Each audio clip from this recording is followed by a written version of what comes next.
General Hospital will reveal Valerie had returned and was working at PCPD. With her keen abilities, she immediately recognized Jocelyn's identity as an undercover agent at the WSB. The furtive gestures, secret calls, and the way Jocelyn continuously disappeared at odd times caught Valerie's attention. She had quietly followed Jocelyn for several days, recording suspicious patterns and behaviors, until she witnessed a secret meeting between Jocelyn and Brennan at the docks. There, Valerie eavesdropped on their conversation and discovered the frightening truth about the dangerous mission Jocelyn was undertaking. After several days of careful monitoring and gathering information from reliable sources within the PCPD, Valerie discovered that Jocelyn had been assigned by Brennan to a dangerous mission to investigate the illegal activities of Drew and Urza in PC, collecting information for Brennan so the WSB could exploit their business. Brennan had provided Jocelyn with sophisticated listening devices and instructed her on how to infiltrate Drew and Urza's private meetings, without warning her about the true level of danger in this mission. The deeper Valerie investigated, the more she understood the severity of the situation.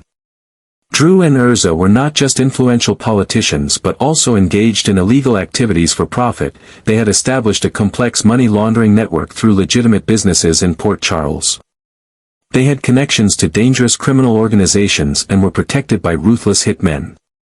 Valerie had discovered that 3 people had mysteriously disappeared after they accidentally uncovered Drew and Urza's activities, confirming her fear that if Jocelyn were discovered, she would only have death as an option. Valerie also discovered that Brennan was not the defender of justice he claimed to be, but was actually looking to blackmail Drew and Urza so the WSB could control their business operations. Jocelyn was just a sacrificial pawn in Brennan's power game. Valerie had secretly collected documents from Brennan's office at the local WSB branch, finding evidence of previous agents who had been sacrificed in similar missions. After many sleepless nights and careful consideration, Valerie approached Jocelyn at a safe location, an abandoned apartment she knew had no tracking devices. Here, Valerie revealed that she knew about the secret mission and the real danger lurking. Initially, Jocelyn was skeptical and defensive, not believing that Brennan could exploit her like that. But when Valerie presented specific evidence, classified documents, images of agents who had disappeared, and a recording of a conversation between Brennan and a secret ally about the plan to use Jocelyn, the young woman began to realize the frightening truth. Fortunately, Valerie had recognized and saved Jocelyn from Brennan's hands before it was too late. She had devised a detailed plan to help Jocelyn escape the dangerous situation without making Brennan suspicious.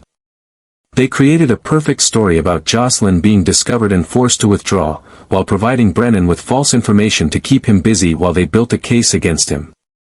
With Valerie's help, Jocelyn escaped the dangerous situation. They worked together to create a sophisticated plan for Jocelyn to withdraw from the mission without raising suspicion, while protecting her from Brennan's revenge.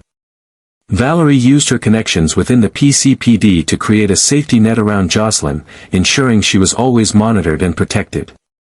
They also began collecting evidence of Brennan, Drew, and Urza's illegal activities, hoping that one day they could bring them all to justice without endangering themselves.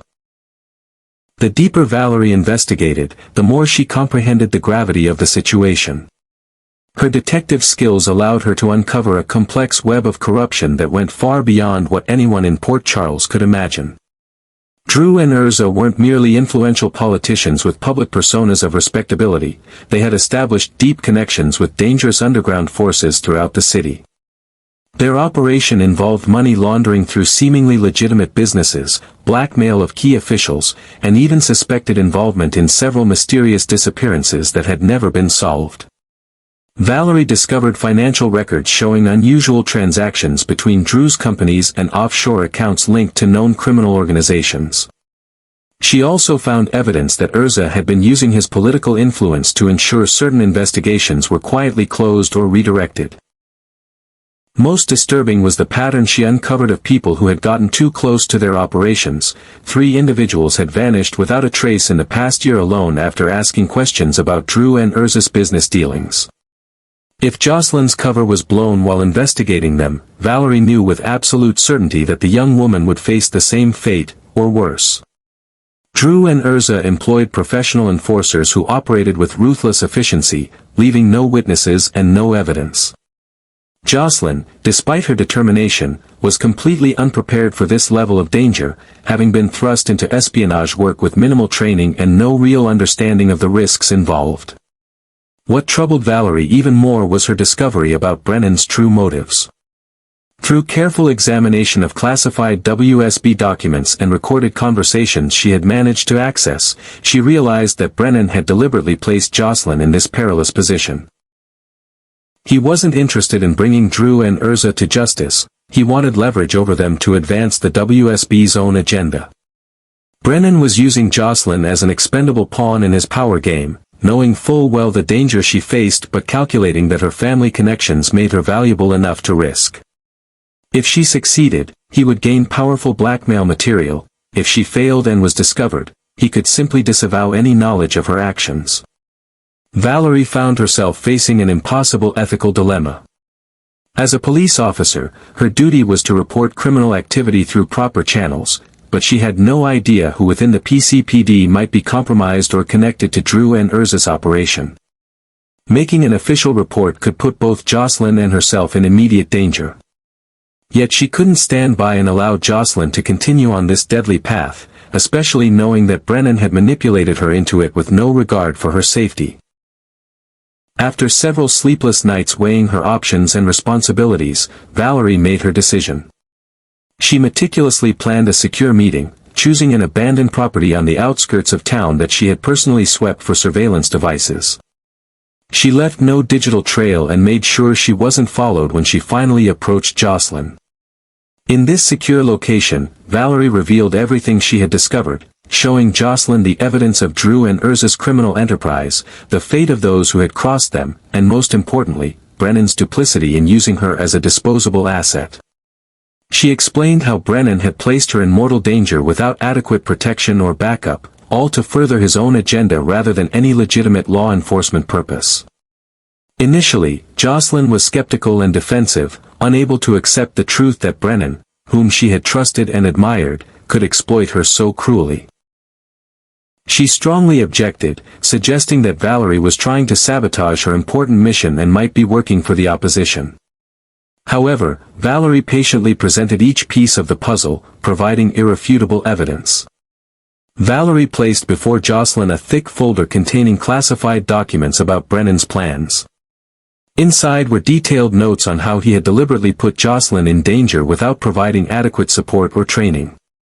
Valerie also showed Jocelyn surveillance photos of secret meetings between Brennan and several mysterious figures, along with audio recordings of conversations in which Brennan bluntly referred to Jocelyn as a pawn that can be sacrificed in his power game.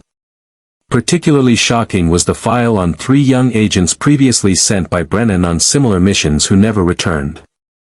Valerie had collected internal reports showing Brennan had prior knowledge of the extremely high danger level of these missions but deliberately remained silent. These agents had been discovered, tortured, and eliminated, but the WSB had covered everything up and never acknowledged them as their employees. Regarding the dangerous connection between Drew and Urza, Valerie presented details about the complex criminal network these 2 politicians had built. She showed Jocelyn's secret financial reports, security camera footage, and even maps of locations where their victims were buried. Valerie also revealed that Drew and Urza had their own team of assassins who had carried out at least 7 assassinations in the past year to eliminate anyone who threatened their operations. As the evidence mounted, Jocelyn's expression gradually shifted from doubt to horror. She began to recall small suspicious details in the way Brennan had assigned her mission, the ambiguous words, the important information withheld, and how he always urged her to venture deeper into dangerous territory without providing adequate support. "I was completely deceived," Jocelyn whispered, her voice trembling as she realized she was merely a tool in Brennan's hands. "He never cared if I might be killed." Valerie gently explained that Brennan had no concern for Jocelyn's safety. To him, she was just a means to an end, gathering information about Drew and Urza so the WSB could blackmail them or take over their illegal business operations. Brennan was willing to sacrifice Jocelyn, a young, inexperienced, and easily manipulated agent, to achieve his goals. "If you're discovered," Valerie said, her tone serious, "Brennan will deny any connection to you. No one will come to rescue you. No one will know what happened. You'll just be another person who disappeared without a trace." Recognizing her dangerous situation, Jocelyn agreed to cooperate with Valerie.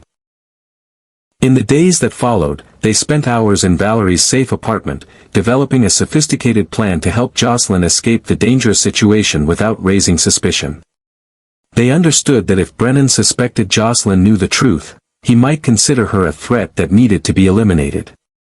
Their plan included creating a series of fake reports for Brennan, containing information enticing enough to keep him busy but not valuable enough to put Drew and Urza in real danger.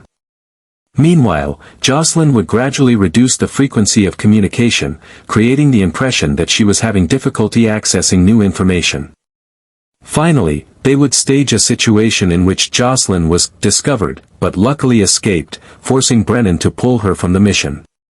Valerie mobilized a network of trusted colleagues within the PCPD to create a protection system around Jocelyn. She positioned surveillance personnel at strategic locations to monitor every move made by Brennan, Drew, and Urza. She also prepared safe locations where Jocelyn could hide if the situation became dangerous. Throughout this process, Valerie not only protected Jocelyn physically but also supported her emotionally. She helped Jocelyn face her feelings of betrayal and exploitation, while teaching her essential survival skills that Brennan had never provided. Under Valerie's guidance, Jocelyn gradually became stronger, more confident, and less naive in her worldview. As their plan began to unfold, Jocelyn faced many challenges. There were times when Brennan showed suspicion, demanding more detailed information or urging her to take dangerous actions. But with Valerie's continuous support through secret communication channels, Jocelyn was able to maintain her cover while gradually escaping Brennan's clutches.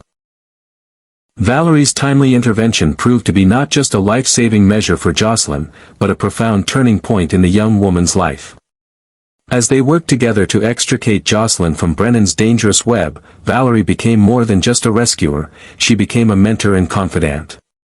Through their clandestine meetings and careful planning, Jocelyn began to see the stark contrast between Brennan's callous manipulation and Valerie's genuine concern for her well-being. The experience of nearly becoming a disposable pawn in Brennan's power games forced Jocelyn to reevaluate everything she thought she knew about purpose and loyalty.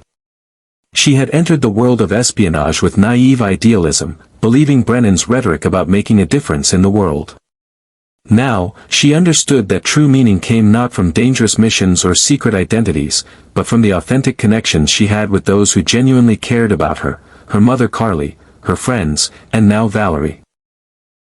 During their long nights planning her extraction, Valerie shared stories of other agents who had trusted their superiors blindly, only to find themselves abandoned in critical moments. She explained how the WSB, like many intelligence agencies, sometimes prioritized objectives over people, treating field agents as expendable resources rather than human beings. These conversations opened Jocelyn's eyes to the reality behind the glamorous facade of spy work that Brennan had presented.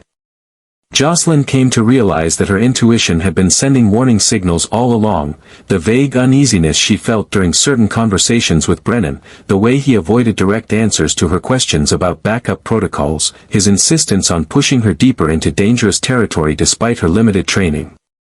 Her body and subconscious had recognized the danger before her conscious mind could process it, but she had ignored these signals in her eagerness to prove herself. This realization led to a profound lesson about trusting her gut instincts. Valerie explained that intuition isn't just mystical thinking, it's the brain processing subtle cues and patterns below the level of conscious awareness. She taught Jocelyn how to recognize and honor these internal warnings rather than dismissing them as fear or paranoia. "Your instincts are your first line of defense," Valerie told her during one of their strategy sessions. In this line of work, and in life, learning to listen to them can mean the difference between safety and disaster. As they implemented their escape plan, Jocelyn experienced firsthand how valuable this intuitive awareness could be. There were moments when she sensed Brennan's suspicion before he verbalized it, allowing her to adjust her approach accordingly. She began to recognize patterns in his questioning that indicated when he was testing her loyalty, and developed a keener sense for detecting surveillance when moving through Port Charles. The ordeal also gave Jocelyn a new appreciation for the ordinary aspects of life she had taken for granted. The simple freedom of walking down the street without constantly looking over her shoulder, the luxury of honest conversations without hidden agendas, the comfort of relationships built on genuine care rather than strategic value, all these now appeared as precious gifts rather than mundane realities. When the final phase of their plan succeeded and Jocelyn was officially released from her WSB duties, she experienced an overwhelming sense of relief tinged with wisdom beyond her years. The danger she had faced, and narrowly escaped, had stripped away her youthful illusions and replaced them with a more grounded understanding of both human nature and her own values. In the quiet aftermath, as she rebuilt her normal life with a new perspective, Jocelyn maintained a special bond with Valerie. Their shared secret and the intense experience of outwitting Brennan had forged a connection that transcended their differences in age and background. Valerie continued to mentor Jocelyn, not in espionage techniques, but in the more valuable skills of self-trust, boundary setting, and recognizing manipulation, tools that would serve her well no matter what path she chose going forward. The most enduring lesson from this harrowing chapter in Jocelyn's life was the understanding that true strength comes not from reckless bravery or blind loyalty to authority figures, but from knowing oneself and honoring one's own internal compass. She had entered the world of espionage seeking purpose and excitement, but emerged with something far more valuable: the wisdom to recognize genuine connection and the courage to trust herself above all others.